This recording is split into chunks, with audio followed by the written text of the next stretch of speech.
ஆனால் இப்போ பாஜக வந்து சொத்து சத்தியாகவும் தெரிஞ்சுக்கணும்னு சொன்னீங்க. இப்போ நீங்கள் உட்காந்துருக்க இடம் தான் அந்த சூப்பி இருக்குது. 94 வருஷம் ஆச்சு இந்த இடத்துல வந்து இந்த சூப்பி அமைச்சு. இன்ன வரைக்கும் இது ஒரு மணிமண்டலம் கட்டணும், இல்லை இது ஒரு பெரிய லெவலில் இந்த வரலாற்று மக்கள்கிட்ட சொல்லணும். அப்புறம் ஒரு 70 ஆண்டு கால வந்து ஆட்சியில் பண்ணியிருக்காங்க. நீங்களே அதை செய்யலையே. இந்த மாதிரி உங்களுக்கு எப்படி முக்கியது பாருங்க இருக்கு. இது வந்து இந்த ஒரு நாள் தவிர்த்து மற்ற நாளில் வந்து சிறுநீர் கழிக்கிறதுக்கும் குடிக்கிறதுக்கு வந்து யூஸ் பண்ணுற இடமா தான் பயன்படுத்துகிறாங்க. இதை காங்கிரஸ் பேரியக்கத்தின் சார்பாக இந்த தகவல் எல்லாம் எங்களுக்கு வந்துட்டு இருந்தது. இப்போ தேர்தலுடைய கோடா பாந்துட்டு இருக்கு. நான் வந்து இன்னும் 2 மாதங்கள் கூட மாவட்ட ஆட்சியரோட ஒரு வருஷம் அவங்களுடைய உரிமையை அவங்க பேசுகிறாங்க. அவங்களுக்காக நம்ம ப்ரெஸ் மீட்டில் தான் அவங்களுக்கு பேச்சுரிமை இருக்குது, வேறு எந்த ப்ரெஸ் மீட்டே கிடையாது. பாஜகவில் போய் இப்படி கேட்க முடியுமா?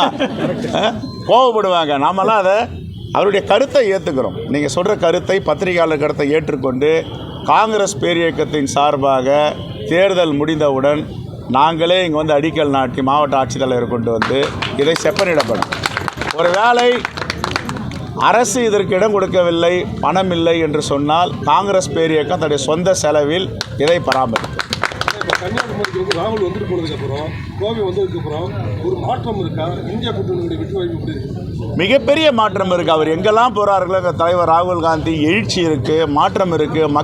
மக்கள் மாற்றத்தை விரும்புகிறார்கள். மாற்றம் மட்டும்தான் மாற்ற முடியாதது என்று இயற்கையுடைய கொடை.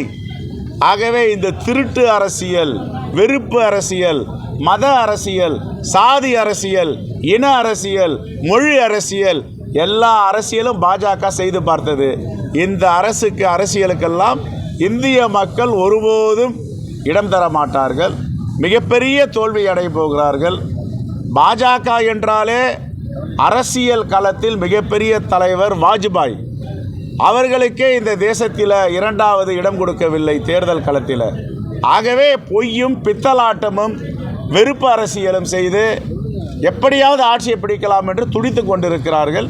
இந்த மக்கள் ஒருபோதும் இந்தியாவை பின்னடைவுக்கு செல்ல அனுமதிக்க மாட்டார்கள். ஏற்கனவே சீனாவில் உள்ள இடம், லடாக் உள்ள இடம்லாம் பறி கொடுத்துட்டோம்.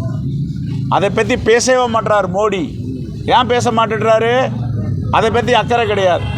சுப்பிரமணிய சுவாமி சொன்னது மாதிரி அவர் சீனாவுக்கு தூதுவராக இருக்கார், இந்திய நாட்டு பிரதமராக இல்லை. ஆகையால் இந்த நாட்டை பின்னடைவு செய்தவர் மோடி.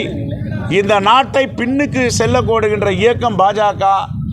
அதனுடைய முகமாக துரோகத்தனமாக இங்கே ஒரு அண்ணாமலை செயல்பட்டு கொண்டு இருக்கிறார். தமிழின துரோகி அண்ணாமலை, தமிழ் இனத்துக்கு துரோகி. ஏன் நாங்கள் துரோகின்ற டைட்டில் கொடுக்குறோன்னா, பாஜகவை சார்ந்த கர்நாடகா எம்பி ஷோபா கரார்த்தரே சொல்கிறாங்க, தமிழ்நாட்டு மக்கள் எல்லாம் வெடிகுண்டு வைக்கிறவங்க, வெடிகுண்டு கலாச்சாரத்துக்கு உட்பட்டவர்கள்.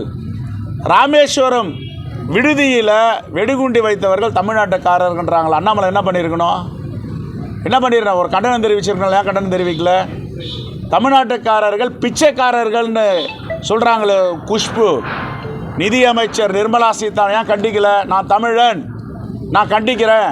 இப்போ நான் காங்கிரஸில் இருக்கேன் தமிழ்நாட்டில். கர்நாடகா காங்கிரஸ் எதுனா சொன்னால் நான் விட மாட்டேன், கண்டிப்பேன். கர்நாடகா காவேரி பிரச்சனையில் நாங்கள் கண்டிக்கிறோம். எங்களுடைய உரிமை, தமிழ்நாட்டுடைய உரிமை, டெல்டா பாசன விவசாயிகளுடைய உரிமை, ஒருபோதும் தமிழ்நாட்டு நலனை விட்டு கொடுக்க மாட்டேன்றோம். நீயும் ஒரு தலைவர் தானே தமிழ்நாட்டுக்கு, பாஜகவுக்கு. நீ ஏன் தீவிரவாதி தமிழ்நாட்டு மக்கள்ன்றாங்க? துரோகத்தனம் இல்லது? அண்ணாமலை துரோகியா இல்லையா? துரோகம் தானே தானே. உனக்கு மனதார சொல்லவில்லை என்றாலும் பரவாயில்ல, நீ அடிமையாக இருக்கிற அங்கே ஆர்எஸ்எஸ்க்கு. பாஜகவுடைய மிக சிறந்த அடிமை, ஆர்எஸ்எஸ் உடைய மிக சிறந்த அடிமை அண்ணாமலை. ஒரு உதட்டளவிலையாவது தமிழ்நாட்டில் உள்ள மக்கள் தீவிரவாதிகள் எல்லாம் வெடிகுண்டு வைக்கிற சொன்னீங்களா? எங்கேயாவது பதிவு இருக்கா சொல்லுங்க? தமிழ்நாட்டை காட்டி கொடுக்கின்ற துரோகத்தனமான செயலை அண்ணாமலை செய்து வருகிறார்.